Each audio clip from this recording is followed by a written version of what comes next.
Good morning, everybody. For today's e-learning assignment, I will be walking you through a slideshow I created to talk a little bit more about creating space and depth in your artwork. In this slideshow, I'll talk about some ways that artists use perspective to create the illusion of three dimensions in their artwork. Let's first talk about what depth is. If you're unfamiliar with the term, in art, depth refers to the making of objects appear as if they are closer or further away from the viewer. In essence, what you're doing is creating a three-dimensional image on a two-dimensional surface. We have a brilliant example here by French artist Gustave Caillebotte. This painting is actually hanging downtown in the Art Institute of Chicago. I highly recommend, when given the chance, go check it out. It's really cool. What depth is the illusion that this couple in front here is closer to you than this couple back here. Even though they're both painted on the exact same flat surface, the couple with the umbrella in front appears closer to you than the couple in the back.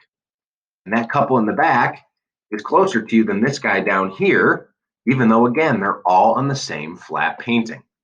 So what Gustave Caillebotte did, and what other artists attempt to master, is the illusion that you could pop into this painting and walk for miles down this city street, even though it's painted on a flat surface. That is depth. Depth is often created using a trick called perspective. Artists use perspective to simulate three-dimensional space and objects on flat two-dimensional surfaces. So perspective is an illusion of sorts that can create space and depth on a flat canvas or paper. It might be helpful now to talk about what two and three-dimensional means. This square, for example, is two-dimensional. It has two measurements, height and width. What separates two-dimensional shapes from three-dimensional objects or forms is there is now a third measurement involved in three-dimensional shapes. So let's take a look at this cube. This cube would be defined as three-dimensional. It has height and width, just like the square did, except we see a third measurement, that being depth. It appears to go deep within the screen. This third measurement is what creates a three-dimensional shape. There are two main types of perspective that artists can use to create the illusion of depth. One is linear perspective. You've actually learned this over the past 2 days by watching our tutorial videos, but I'll talk a little bit more about it here. The main purpose of this slideshow is to talk about forced perspective, the other type of perspective that can be helpful to learn if you're trying to create depth in your artwork. Let's first talk about linear perspective. Linear perspective is a type of perspective used by artists in which the relative size, shape, and even position of objects is determined by drawn or sometimes imaginary lines that all converge at a point on the horizon. Looking at this example from Monday, remember our horizon line is the straight line that separates the sky from the ground. That horizon line is important because on that horizon line somewhere will be the vanishing point. In linear perspective, that vanishing point is where all the lines of this artwork are converging to create the illusion of depth. There are two main types of linear perspective. They both use a vanishing point, but they use either one or two depending on what type of linear perspective you're using. The first is one-point perspective. We covered this on Monday. One-point perspective has one vanishing point. All the lines on this artwork are going to converge on that single point. So that is one-point perspective. Two-point perspective also has a horizon line, but on that horizon line, we would place two separate vanishing points, usually far apart from one another, and usually on opposite sides of the artwork. The lines of this drawing would now converge on that vanishing point, either from the opposite side or the same side, depending on the shapes that were being drawn. Let's talk today now more about forced perspective.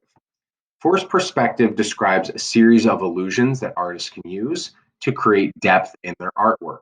There are lots of different examples of forced perspective, but they typically follow a couple rules. Let's go over them now. Forced perspective is a technique that employs optical illusions to make objects appear either further away, closer, larger, or smaller than they actually are. This is often used in photography. Here's an example of forced perspective.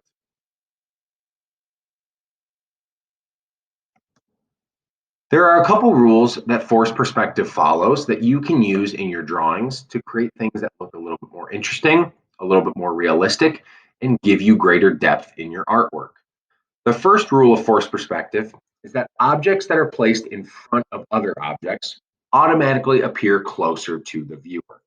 Here's an example. Let's say I have this blue circle. If I took a second circle and placed it in front of that blue circle, well, the red circle now appears closer to you, even though they're both the exact same flat two-dimensional shapes on the same flat computer screen. That type of forced perspective was used here by Paul Cézanne in his painting about pears and fruits. We see that this pear here in the front appears closer to you than the green pear behind it. That green pear is in front of this pear, all because they were layered over on top of one another. This is forced perspective, giving the illusion that all these pears are stacked in front of a wall and that this pear is closest to you because of this simple overlapping. The second rule of forced perspective is objects lower on the page typically appear closer to the viewer than objects that are higher on the page. Let's take those circles again. If I have a red circle here in the top of this, on the top of this page, and if I place a blue circle down below that, nearer to the bottom of the page, the blue circle now appears closer to you, the viewer. This illusion is made all the better if the object that is closer to the viewer travels off of the picture plane itself. So this blue circle here actually goes off the edge of the paper. This makes it appear a lot closer to you, the viewer, even though it's the exact same size as the red circle above it. That type of forced perspective was used here by George Seurat in his painting Sunday Afternoon on the Isle of Le Grand Jatte. My eye is drawn immediately to this group of people down here in the lower left-hand corner because they appear closest to me. For whatever reason, the lower left corner tends to draw your eye quicker than the lower right-hand corner. That might have something to do with us in English-speaking countries reading left to right. Our eyes tend to want to start on this side.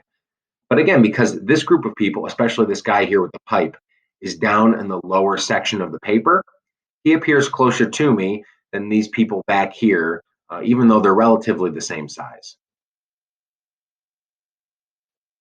The third rule of forced perspective is larger objects appear closer to the viewer. Looking again at these circles, I have two circles. I will now place a larger blue circle next to the red one. Even though they're on the same plane, the blue one's going to appear closer to you because of its larger size. That type of perspective was used here in the example I showed you earlier. This large group of people here in the front, one of the reasons that they look so close to you is because they are larger than the group behind them. And this guy is larger than this guy. This guy is larger than this guy. That is what creates such an extraordinary amount of depth in this picture. How small the people in the farthest back of the painting get compared to the people in the front. So that's just a little bit about forced perspective and how you can create the illusion of depth in your artwork. I hope you found those tricks useful. As we go throughout the week, I'm going to ask that you use some of those tricks in a drawing that hopefully show off what you do know about forced perspective and how you can create the illusion of depth in your artwork. Make sure to fill out the Google form that I've shared with you today in the classroom. Your secret word for today is Zoom. So type that into the Google form, click submit so that I can give you credit for your participation in today's lesson. Hopefully you enjoyed that lesson, and I will talk to you more tomorrow. Bye, guys.